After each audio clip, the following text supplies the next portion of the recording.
Hey guys, what's up? In this tutorial we're going to reveal to you how you can share your presentations from Microsoft Whiteboard with your friends and contacts.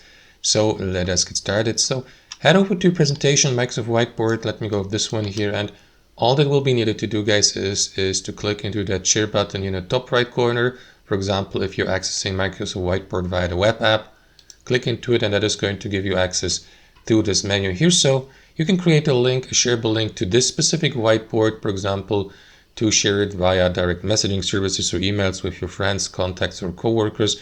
So if you'd like to do that, guys, simply click into share link here. That is going to create that link and you may copy it to a clipboard.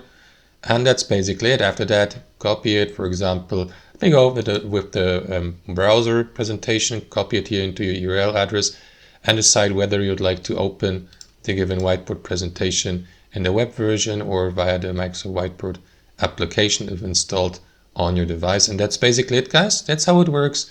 Thanks for watching and have a wonderful day.